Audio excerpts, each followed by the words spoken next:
Avatar 2, La Voix de l'eau est un film incroyable. Hop hop hop. Et non, je vais vous expliquer en quelques mots pourquoi j'ai été terriblement déçu d'Avatar 2, La Voix de l'eau. Je ne vais pas revenir sur la beauté du film, sur les paysages, sur les décors, sur les animations. Le film est juste splendide et superbe.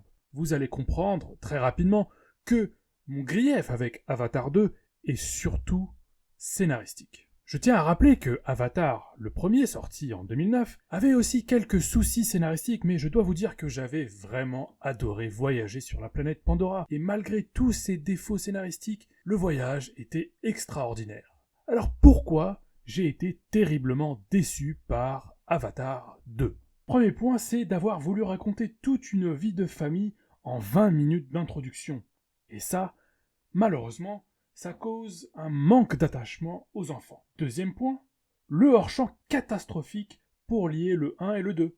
Le fils du méchant qui pop de nulle part, ou l'avatar de Grace qui est enceinte. Troisième point, le retour d'un méchant unidimensionnel, insipide et sans intérêt.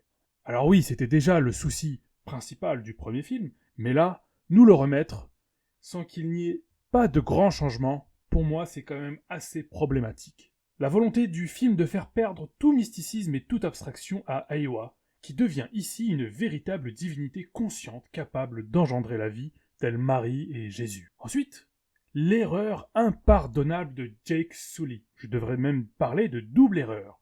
Celle d'avoir quitté son village, qu'il a lui-même mis en danger, et en plus, il ne prend plus aucune nouvelle de ce peuple, et d'avoir mis en danger un autre peuple avec des conséquences tragiques. Vient ensuite un autre grand problème, c'est l'autoplagiat du 1. Et oui, ça ne me dérange pas d'avoir la même histoire. Quand on voit ce qu'a fait Cameron entre Terminator 1 et Terminator 2, le 2 raconte une toute nouvelle chose. Et c'est là l'erreur de James Cameron, c'est que l'histoire du 2 n'apporte rien par rapport au 1. Autre erreur scénaristique, celle de l'erreur d'avoir mis deux enfants à Jake. À mon humble avis, il aurait fallu fusionner les deux personnages pour qu'on s'attache au gamin qui va décéder. Et ainsi, on rendrait sa mort encore plus émouvante. Erreur fatale lors du scénario, la disparition du peuple de la mer lors de la bataille finale. Où est-il parti ? Enfin, mon problème vient du titre lui-même du film, qui n'a plus rien à voir avec Avatar. Car il ne traite plus de ce sujet, mais il traite bien de la planète Pandora. Voilà tout, j'ai voulu partager avec vous cette déception. Je comprends que vous ayez adoré, j'aurais aussi aimé adorer Avatar 2, mais là, j'ai été vraiment, vraiment terriblement déçu